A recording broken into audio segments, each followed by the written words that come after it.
bersikap yang terbaik di hadapan Tuhan, kita akan memuji Tuhan, kita mau menyembah Dia dengan mengangkat satu pujian yang mengatakan lebih dari kata.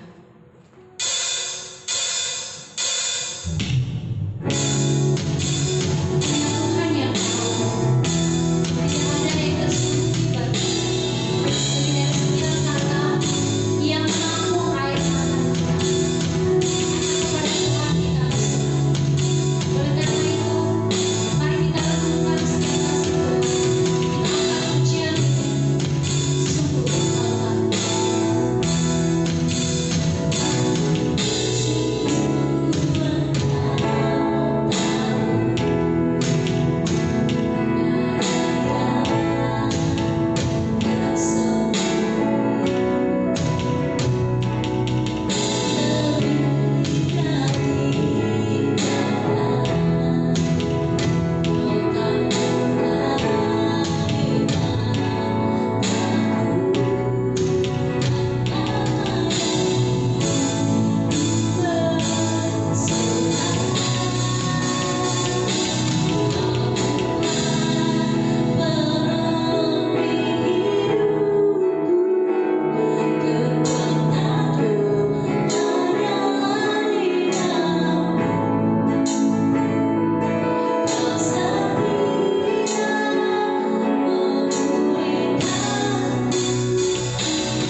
Pujian sukacita dengan mengangkat pujian yang berjudul Gelombang Kesembuhan.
Baik, sebelum kita mendengarkan kebenaran firman Tuhan, terlebih dahulu kita menghadap Tuhan di dalam doa. Bapa di surga, Bapa yang kami sembah di dalam nama Yesus Kristus, kami bersyukur Engkau ada di tengah-tengah kami dan melihat hati kami satu persatu pada waktu ini Tuhan. Hari ini kami mau ditegur oleh kebenaran firman-Mu, kami mau ditegur oleh kata-kata-Mu, dan kami mau diubahkan oleh apa yang rindu Engkau sampaikan lewat hamba-Mu ini Tuhan. Berkati pemberitaan firman ini dari awal hingga akhir, bila Engkau bertata atas hidup kami, memberikan kefokusan, pendengaran yang baik, bahkan keterbukaan di dalam kami menerima firman ini Tuhan. Di dalam nama Yesus kami berdoa dan bersyukur. Amin. Baik, saya sapa kita semua, shalom, selamat pagi. Pertama-tama yang saya hormati adalah dosen dan juga saudara-saudari saya yang ada di tempat ini yang saya hormati. Terima kasih untuk kesempatan yang telah diberikan kepada kami semester 8 khususnya prodi teologi untuk pelayanan di ibadah chapel hari Senin. Nah, walaupun di dalam suasana ibadah online ataupun kita tidak berkumpul secara komunal, tapi kita tetap bersyukur kepada Tuhan. Apapun bentuk ibadah yang kita laksanakan, apapun bentuk persekutuan yang kita laksanakan saat ini, tidak mengubah esensi ibadah itu sendiri. Hanya bentuk ibadah yang berubah. Dan juga tidak membatasi kehadiran Allah yang juga maha hadir untuk kita bersekutu dengan Dia. Hari ini kita akan belajar dari kebenaran firman Tuhan tentang panggilan. Tema yang saya berikan adalah respon kepada panggilan Allah. Sebelum lebih jauh lagi saya memulai khotbah ini, saya akan bercerita tentang seorang tokoh yang telah meresponi panggilan Tuhan, dan Tuhan pakai tokoh ini secara luar biasa. Namanya adalah John Newton. Kita tidak asing lagi dan kita mungkin familiar dan sering mendengar satu hymn yang begitu terkenal yang berjudul Amazing Grace. Amazing Grace. Nah, semua gereja, apapun sinodenya, apapun alirannya, pasti pernah mendengar lagu ini. Lagu ini ditulis oleh John Newton sebagai bentuk penghargaan atau bentuk responnya kepada Tuhan waktu dia dipanggil oleh Tuhan. John Newton adalah seorang anak dari pekerja kapal. Ayahnya adalah seorang kapten dan ibunya adalah seorang ibu rumah tangga biasa. Ibunya orang yang aktif di dalam pelayanan di gereja. Ibunya sering mengajarkan nilai-nilai kekristenan, nilai-nilai rohani kepada Newton waktu Newton kecil. Beberapa waktu berselang, meninggallah ibunya Newton. Setelah ibunya meninggal, usia sekitar 11 tahun, ia mulai untuk ikut ayahnya, jejak ayahnya bekerja di kapal. Sesudah itu, hampir 10 tahun dia bekerja di kapal, mulailah ia diangkat menjadi pejabat di dalam kapal itu sendiri. Nah, keterlibatannya di dalam pekerjaan di kapal membuatnya terjerumus ke dalam hal-hal yang tidak baik. Dia bermain judi, mabuk-mabukan, dan melakukan hal-hal yang lain yang jahat menurut kita dan menurut Tuhan. Pada masa itu, ia tidak ingat lagi dengan apa yang telah ibunya ajarkan pada waktu ia masih kecil. Baik itu lagu sekolah minggu, puji-pujian, doa, firman yang telah diajarkan ibunya, dia lupakan. Dia senang dengan pekerjaannya pada waktu itu, dengan pendapatannya, dengan teman-temannya, dengan segala sesuatu yang dia miliki pada saat itu. Tiba satu kali dia pergi berlayar ke salah satu daratan di sebelah Eropa. Pada waktu itu kondisi cuaca baik-baik saja. Mulai sedikit demi sedikit kapalnya berlayar.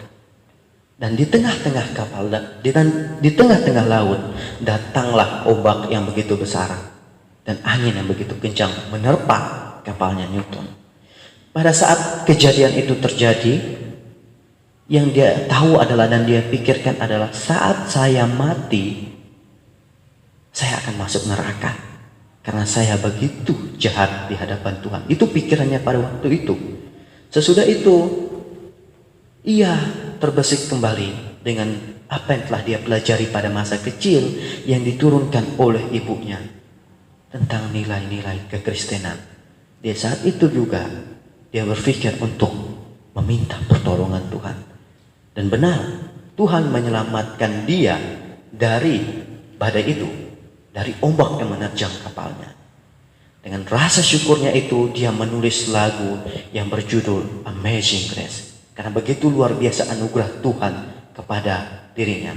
Dan ini adalah respon John Newton terhadap panggilan Tuhan kepada dirinya.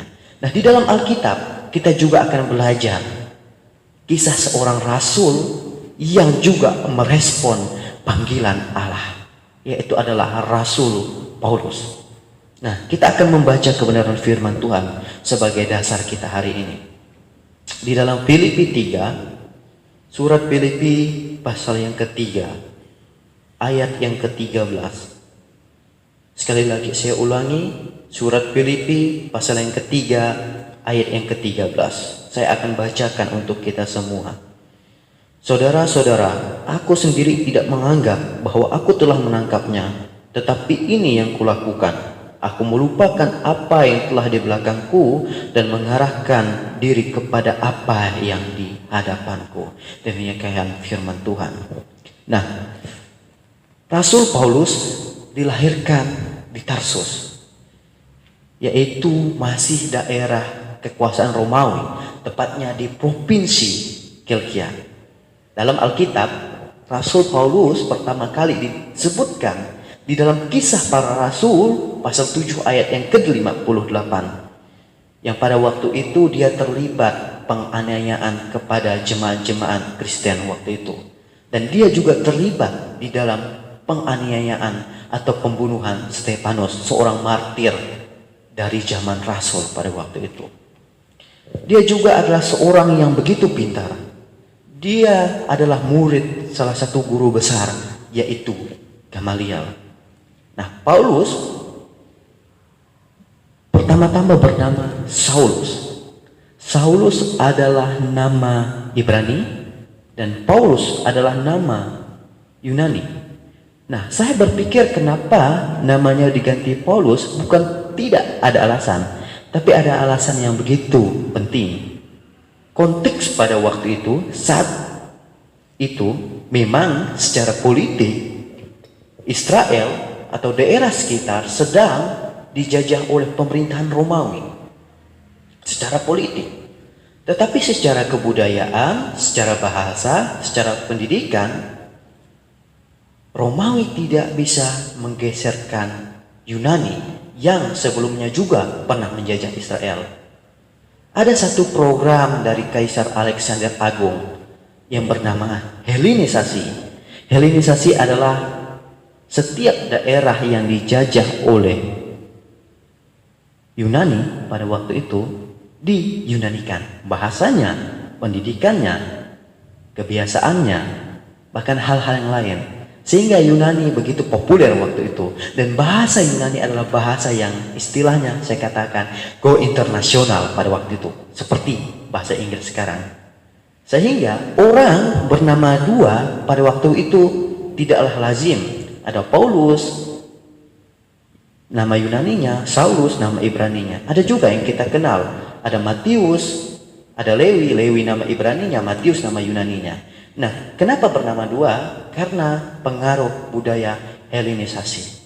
Nah, penggantian nama kepada Paulus juga bertujuan untuk pelayanan Paulus ke depannya, yaitu di mana dia dipanggil sebagai rasul bagi orang bukan orang Yahudi, tetapi orang di luar Yahudi yang diwakili waktu itu oleh bangsa Yunani. Situasi politik secara besar memang dipengaruhi Romawi, tapi Yunani tetap berpengaruh besar pada waktu itu, sehingga mempengaruhi penggantian nama, penggunaan nama juga waktu itu, dan bahkan bertujuan untuk panggilan Paulus selanjutnya kemana dia mau melayani, yaitu kepada orang bukan Yahudi, atau kepada orang di luar Yahudi yang diwakili oleh bangsa Yunani. Secara pendidikan, seperti yang saya jelaskan tadi, Paulus belajar pada seorang rasul, yaitu Gamaliel, yang dapat kita baca di dalam Kisah Para Rasul pasal 22 ayat yang ketiga. Gamaliel adalah ahli Taurat dari golongan Farisi dan juga dia adalah anggota Mahkamah Agama. Sebelum Paulus bertobat, ia adalah orang yang menganiaya pengikut Kristus. Seperti yang kita lihat dalam kisah Stefanus, dalam Kisah Para Rasul yang ke-8 juga bisa kita baca bagaimana Paulus waktu itu. Pada Kisah Para Rasul pasal 9, waktu itu Paulus ingin pergi untuk menganiaya orang Kristen. Di Kisah Para Rasul pasal 9, di dalam perjalanannya Tuhan Yesus menampakkan diri kepadanya. Atau peristiwa ini bisa kita sebut peristiwa encounter atau perjumpaan Paulus dengan Tuhan Yesus. Pada waktu itu Tuhan Yesus berkata kepada Paulus, "Mengapa engkau menganiaya aku?" Itu adalah perkataan Tuhan Yesus yang dikatakan langsung kepada Paulus. Setelah itu dia mengalami pertobatan dan dia mulai menyerahkan diri untuk melayani Tuhan. Nah, di dalam panggilannya Paulus juga merespon panggilan itu sendiri. Saya berpikir juga Paulus, jika ia tidak merespon panggilan Tuhan waktu itu juga bisa, tapi dia punya respon kepada Allah. Nah, respon yang pertama yang Paulus lakukan terhadap panggilan Allah adalah melupakan masa lalu. Ada kata seperti ini di ayat yang ke-13. "Saudara-saudara, aku sendiri tidak menganggap bahwa aku telah menangkapnya, tetapi ini yang kulakukan. Aku melupakan apa yang telah di belakangku." Nah, kalau kita mau lihat, Paulus juga menjelaskan masa lalunya di dalam pasal yang sama, di ayat yang ke-4 dan ayat yang ke-6. Bisa Bapak, Ibu, dan saudara-saudari baca sendiri. Paulus menjelaskan bagaimana masa lalunya dulu. Tetapi di ayat 13 dia katakan, "Aku melupakan apa yang di belakangku." Pelajaran yang pertama adalah dalam meresponi panggilan Tuhan, kita harus lupakan apa yang menjadi masa lalu kita. Saya percaya kita semua punya masa lalu, entah itu buruk, entah itu baik. Ada masa lalu yang buruk, ada juga pengalaman kita yang baik pada masa lalu. Ada juga pengalaman yang saat ini mungkin sedang kita pikir-pikirkan, kalau saya kembali ke dahulu kala, saya kembali kepada masa-masa itu, pasti sangat menyenangkan. Dan mungkin pikiran itu mengganggu panggilan kita saat ini. Kita merasa waktu kita dipanggil Tuhan, kita dibawa ke tempat ini, hidup berasrama, hidup dengan peraturan yang ada. Kita merasa sangat tidak enak. Ini bukan kebiasaan saya. Kebiasaan saya tidak seperti ini. Mungkin setiap malam saya jalan-jalan, saya pergi ke sana kemari, saya makan dan minum dengan teman-teman saya. Dan itu sangat menyenangkan bagi kita. Nah, pikiran itu bisa saja terbawa saat kita di tempat ini. Saat kita mulai merasa sulit, saat kita mulai merasa bosan, ingatlah kita kembali kepada masa lalu kita yang senang-senang. Tapi apa? Sesungguhnya pikiran itu adalah pikiran yang menghalangi kita untuk meresponi panggilan Allah. Nah, hal yang pertama yang memang harus kita lakukan adalah lupakan masa lalu kita yang enak-enak untuk kita responi panggilan Tuhan. Jangan terjebak masa lalu sehingga kita juga terjebak dan terhambat untuk mengenal Tuhan, bahkan untuk menjadi seorang hamba Tuhan. Nah, itu poin yang pertama yang dapat kita pelajari. Poin yang kedua, masih di ayat yang sama. Ada kata seperti ini, mengerahkan diri kepada apa yang di hadapanku. Artinya apa? Saat Paulus telah dipanggil, dia respon yang pertama adalah lupakan masa lalunya. Respon yang kedua adalah ia fokus kepada panggilannya, fokus kepada masa depannya, mengarahkan kepada hal-hal yang di depan. Itu yang Paulus lakukan. Nah, kita saat ini apa yang kita perlu lakukan juga sama dengan apa yang Paulus lakukan. Tidak usah kita berpikir untuk kepentingan kita pribadi saat ini. Kita pentingkan kepentingan apa yang maunya Tuhan ke depannya. Kita harus fokus. Kita harus melihat pekerjaan-pekerjaan yang Tuhan rindu nyatakan dalam hidup kita. ke depannya. Jangan melihat sekarang. Untuk sekarang kita lakukan segala sesuatu dengan baik. Kita fokus panggilan kita fokus terhadap hidup kita fokus mengejar Tuhan dan mengenal Tuhan. Sehingga ke depannya kita akan melihat pekerjaan-pekerjaan Tuhan di dalam hidup kita. Demikian firman Tuhan yang dapat saya sampaikan. Kiranya ini dapat meneguhkan kita di dalam panggilan kita. Supaya bagaimana kita meresponi panggilan Tuhan. Yang pertama, kita harus lupakan masa lalu kita. Yang kedua, kita harus fokus kepada panggilan itu sendiri. Kita akan berdoa. Saya akan pimpin kita di dalam doa. Bapa di surga, kami bersyukur untuk setiap kebaikan yang Engkau lakukan bagi kami. Hari ini kami telah ditegur oleh kebenaran firman Tuhan, di mana kami harus respon terhadap panggilan Allah. Kami harus lupakan masa lalu kami, dan kami harus fokus terhadap panggilan kami, Tuhan. Engkau berkati firman yang telah ditaburkan, biarlah ini menjadi benih yang tertanam dalam hati kami. Terlebih kami sebagai hamba-hamba-Mu, Tuhan, supaya kami tetap ada di dalam panggilan-Mu dan berada di dalam Tuhan.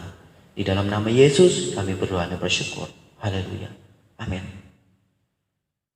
Para mahasiswa yang kekasih, mari kita bangkit berdiri, kita mengakhiri persekutuan ibadah kita pada hari ini dalam doa berkat.